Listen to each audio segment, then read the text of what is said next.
آج ہر پاکستانی میری طرح یہ سوچنے پر مجبور ہے کہ پاکستان کا نظام عدل آج کہاں آ پہنچا ہے۔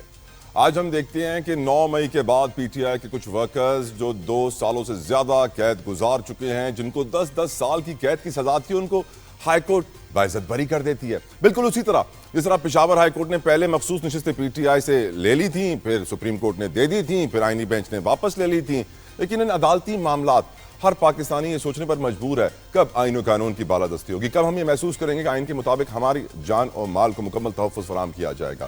مخصوص نشستوں کے فیصلے کے بعد خیبر پختونخوا اسمبلی میں اپوزیشن اتحاد حکومت سازی کے لیے متحرک ہو چکی ہے۔ اپوزیشن اتحاد کو حکومت سازی کے لیے 20 اراکین کی تلاش ہے۔ جی ہاں، 20 اراکین ملنے کے بعد اپوزیشن کو کے پی کے میں گنڈا پور کی حکومت خطرے میں ہوگی۔ اگر اس میں انہیں کامیابی ملتی ہے تو وزیر اعلیٰ گنڈا پور کی حکومت کا تختہ الٹ سکتا ہے۔ حکومتی اتحاد 92 اراکین کی حمایت کے ساتھ سب سے بڑی پارلیمانی جماعت ہے، جبکہ حزب اختلاف کو 28 اراکین کی حمایت حاصل ہے۔ حالیہ مخصوص ریزرو سیٹس کے فیصلے کے بعد خواتین کے 21 اور مائنورٹیز کی 4 سیٹس ہیں جو مزید اپوزیشن کو مل جائیں گی۔ مخصوص نشستیں ملنے سے حزب اختلاف کی تعداد 53 تک جا پہنچے گی، جبکہ کے پی کے میں حکومت سازی کے لیے سادہ اکثریت 73 اراکین کی ہے۔ تاہم جے یو آئی اور اے این پی نے صوبائی حکومت کی تبدیلی کی مخالفت کر دی ہے۔ اسی حوالے سے کل علی امین گنڈا پور نے بیان دیا تھا کہ چیلنج کرتا ہوں کہ صوبائی حکومت گرا کر دکھائیں، میں سیاست ہی چھوڑ دوں گا اگر حکومت گرا دی۔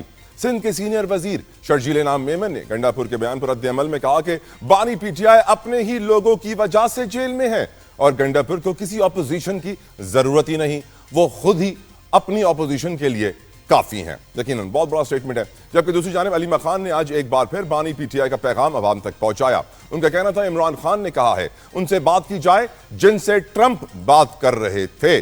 مطلب عمران خان کا اشارہ واضح ہے کیونکہ ڈونلڈ ٹرمپ نے ہمارے سپاہ سالار فیلڈ مارشل صاحب سے ملاقات کی تھی، اسٹیبلشمنٹ سے بات کی تھی، تو ان کا بھی یہی کہنا ہے کہ وہ بھی انہی سے بات کرنا چاہتے ہیں۔ مزید کہا کہ عمران خان موجودہ سسٹم کے خائف ہیں اور کہتے ہیں کہ اگر یہی سسٹم چلتا رہا تو میں پوری زندگی بھی جیل کاٹنے کو تیار ہوں۔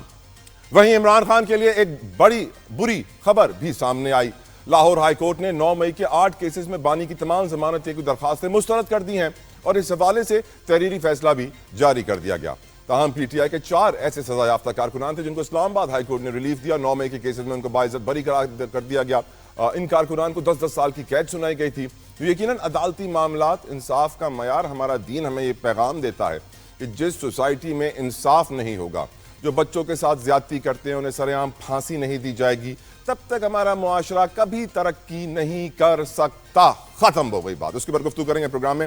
یہ بھی ہم بات کریں آپ کے ساتھ کہ پہلگام واقعے سے متعلق پاکستان کو ایک بڑی سفارتی کامیابی حاصل ہوئی، کیونکہ شنگھائی تعاون تنظیم میں ہم نے دیکھا ایس سی او کانفرنس میں بھی بھارت کو سبکی کا سامنا کرنا پڑا، تو بھارت بھاگا ایک اور تنظیم کے پاس جس کا نام ہے کوڈ ممالک۔ اس میں 4 ممالک شامل ہوتے ہیں۔ کوڈ ممالک نے واشنگٹن میں ایک مشترکہ بیان جاری کیا ہے جس میں پہلگام حملے سے متعلق پاکستان کو کلین چٹ دے دی گئی ہے اور بھارت کے پاکستان پر بے بنیاد الزامات کو ایک طریقے سے مسترد کر دیا گیا۔ کوڈ ممالک میں امریکہ، جاپان، بھارت اور آسٹریلیا شامل ہیں۔ وزیر داخلہ نے بھی ایک اہم بیان دیا ہے آج۔ انہوں نے کہا ہے کہ ایران اسرائیل سیز فائر کا کریڈٹ شہباز شریف کو جاتا ہے۔ یقیناً ایک بڑی سٹیٹمنٹ ہے، اس کے اوپر بھی گفتگو کریں۔ کہتے ہیں کہ حالیہ سیز فائر میں ہمارے وزیر اعظم کا کردار بہت اہم تھا اور اس سے بڑھ کر بولے کہ اس سیز فائر کے پیچھے بھی ہمارے فورسز کا بھی ایک ہڈن رول رہا ہے جو کہ بہت امپورٹنٹ ہے۔ ہم جانتے ہیں کچھ ایسی خبریں آ رہی تھیں متضاد کہ ہمارے فیلڈ مارشل صاحب جب انٹرنیشنل ٹورز پہ تھے ٹرکی کے اندر ان کی ایرانی کچھ سینئر وزراء سے ملاقات ہوئی تھی۔ اس کے اوپر بھی آج کے شو میں ہم بات کریں گے۔ اینڈ آف کورس میں کیونکہ اکانومی پر ڈسکس کرنا پسند کرتا ہوں کیونکہ معیشت سے ہی ملک ترقی کرتا ہے، معاشی ترقی بہت ضروری ہے۔ وہ دن کب آئے گا جب ہمارے قرضے ختم ہوں گے؟ تو وہ دن تب آئے گا جب ہمارے قرضے ختم ہوں گے جب ہم اپنے ایگریکلچر کو عزت دیں گے اور ہم کسانوں کے مسائل حل کریں گے۔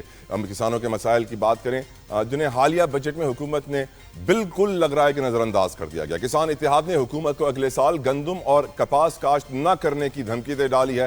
صدر کسان اتحاد کہتے ہیں کہ حکومتی پالیسیز کی وجہ سے آج کسانوں کے گھر صفے ماتم بچھی ہوئی ہے۔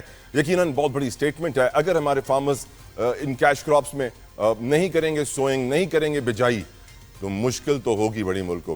گفتگو کا آغاز کرنا چاہیں گے۔ میں مزید اپنے مہمانوں کو انتظار نہیں کروانا چاہوں گا۔ میرے ساتھ موجود کرام ہیں، بڑے محترم ہیں، پاکستان کی عزت دار شخصیت ہیں، چیئرمین ہیں برابری پارٹی کے